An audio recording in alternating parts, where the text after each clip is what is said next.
Olá, meu nome é Renata Pinotti e hoje eu quero conversar com você sobre as repercussões no comportamento alimentar da criança depois que ela é separada dos pais, como no caso de bebês que ficam internados em UTI.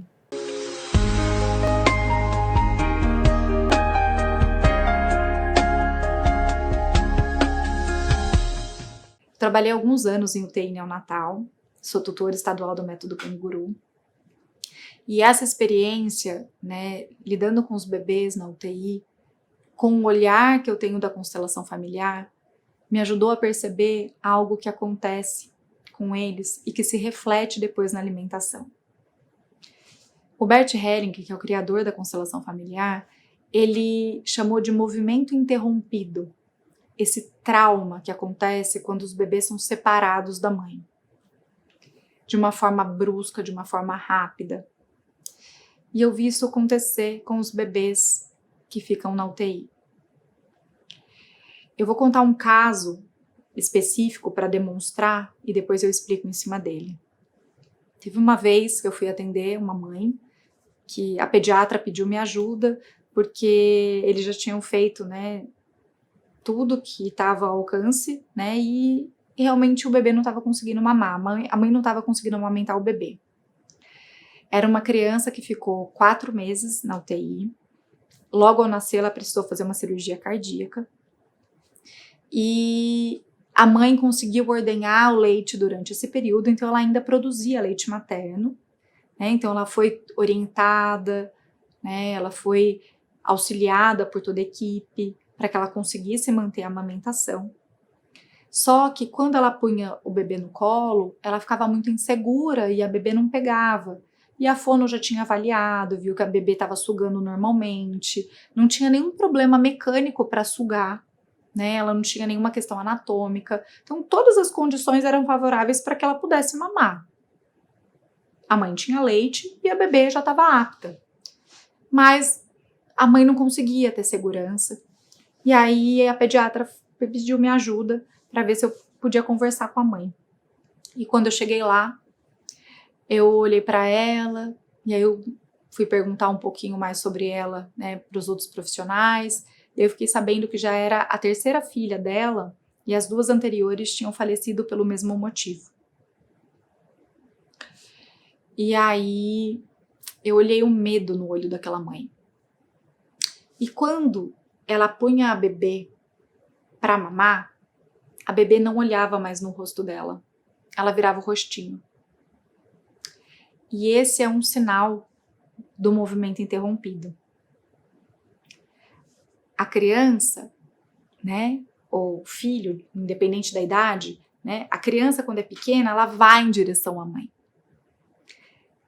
Ela vai em direção àquele fluxo de amor. Isso é espontâneo da criança. Só que se ela não tem resposta, se a mãe não responde a ela, ou se é separada dela, logo ao nascer, de uma forma abrupta, ou isso pode acontecer também em outra etapa da vida, se tem essa separação abrupta, é como se a criança fechasse o coração. O que é um trauma? É tudo que é rápido demais e forte demais que eu não consigo digerir, que eu não consigo elaborar. Então, diante de uma situação de perigo, que eu deveria ter lutado ou fugido, eu congelo. Então toda aquela emoção, todo aquele sentimento de medo, de dor, de pânico, fica congelado no corpo. E os bebês, eles não têm uma memória cognitiva, mas eles têm uma memória sensorial. Eles têm uma memória corporal. E eles vão armazenando essa memória. E aquela criança, ela não olhava mais,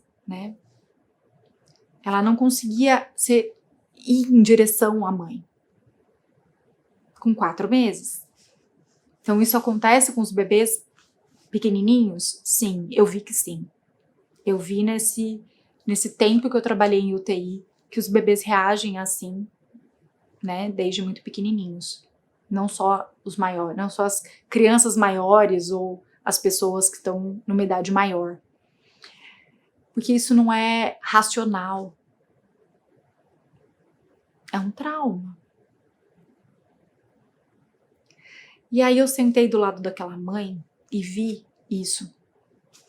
Eu vi essa cena e compreendi o que estava acontecendo. E eu perguntei para ela: você tá com medo?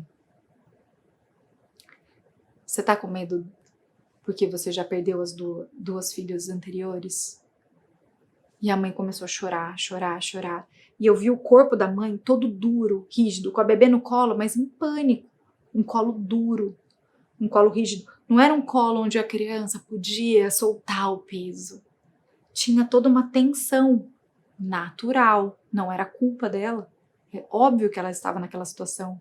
4 meses de internação, a terceira filha já tinha perdido 2 anteriores pela mesma razão.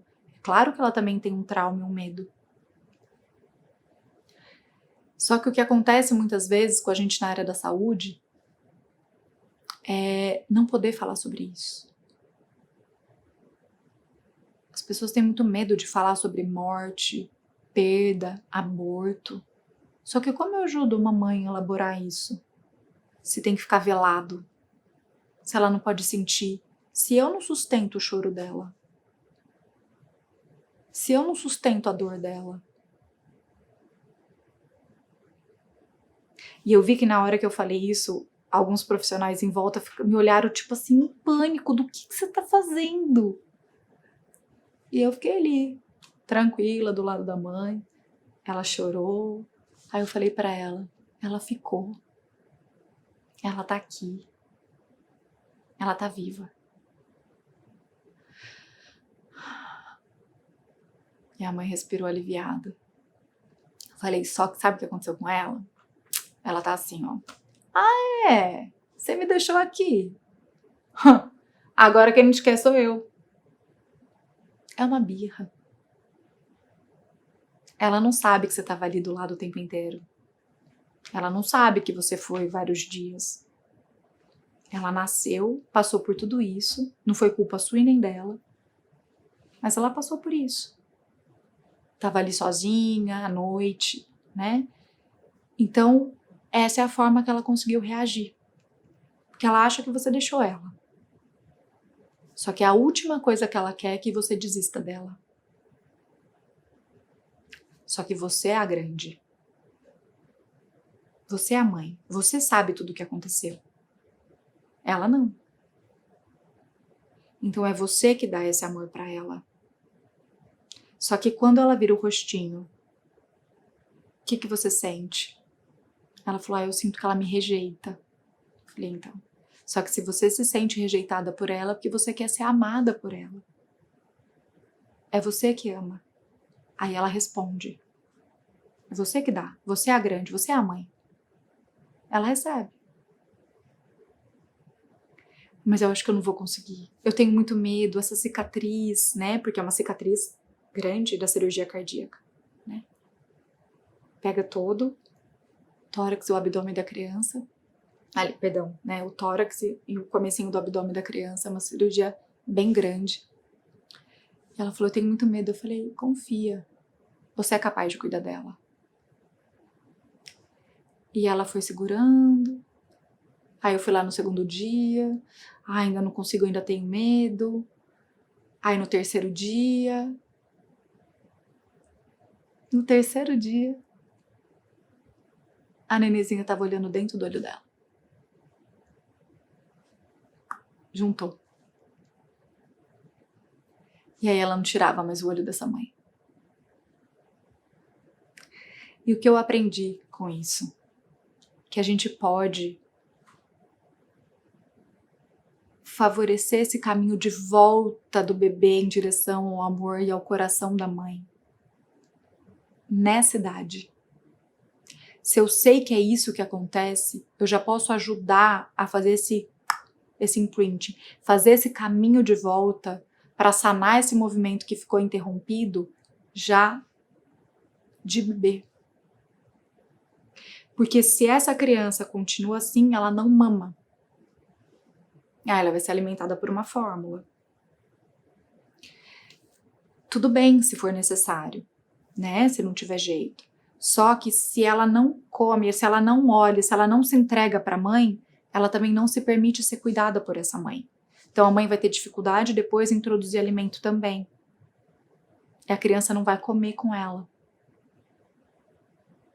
E isso vai repercutindo em outras áreas da vida, que ela não se permite ser cuidada por essa mãe. E ela não se permite abrir o coração para o amor. Porque a mãe é o nosso primeiro amor. Então, se eu não me permito ser amada pela minha mãe e receber esse amor dela, esse fluxo de amor fica interrompido na minha vida, na forma como eu amo e me sinto amada pelas pessoas.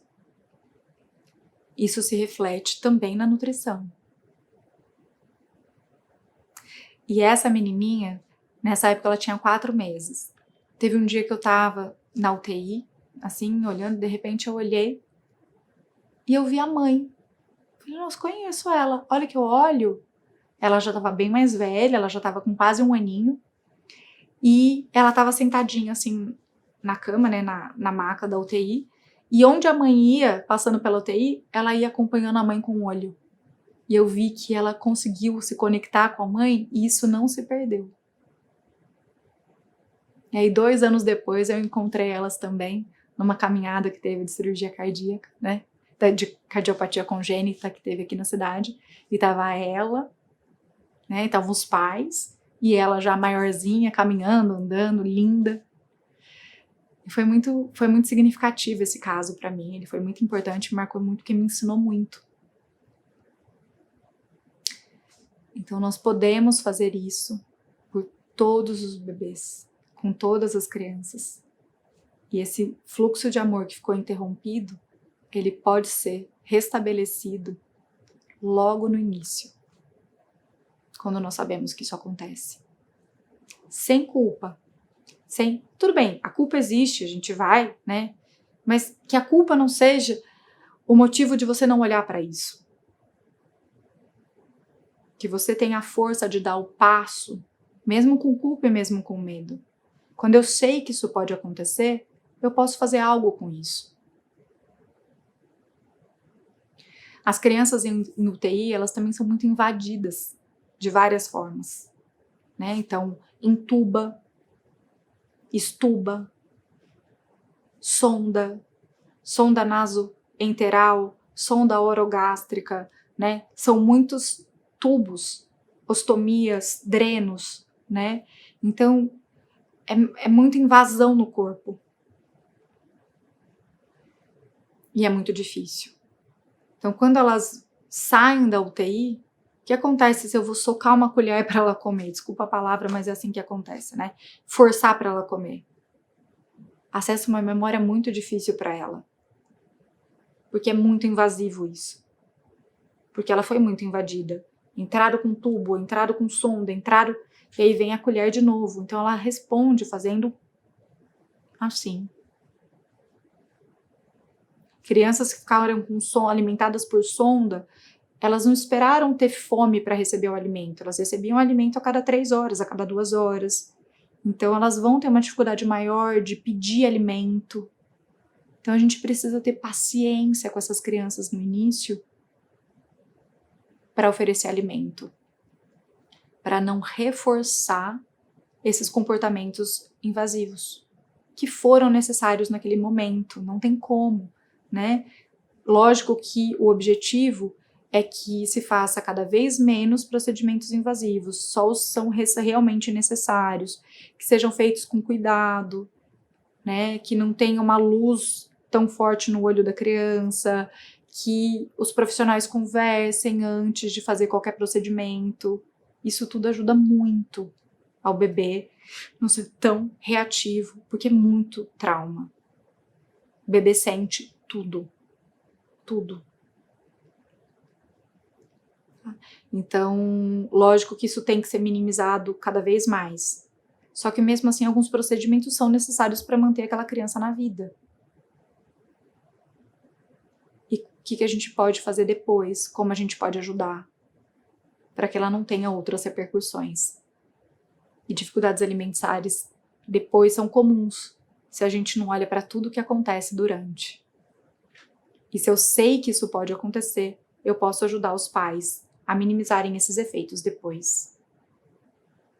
E o melhor que tem é poder curtir esse momento com a criança depois com muito colo, com muito amor, com muito carinho. E outra coisa que ajuda bastante é quando você põe a criança no colo na hora de dormir ou na hora de fazer a criança dormir depois que ela voltou para casa, contar o que aconteceu.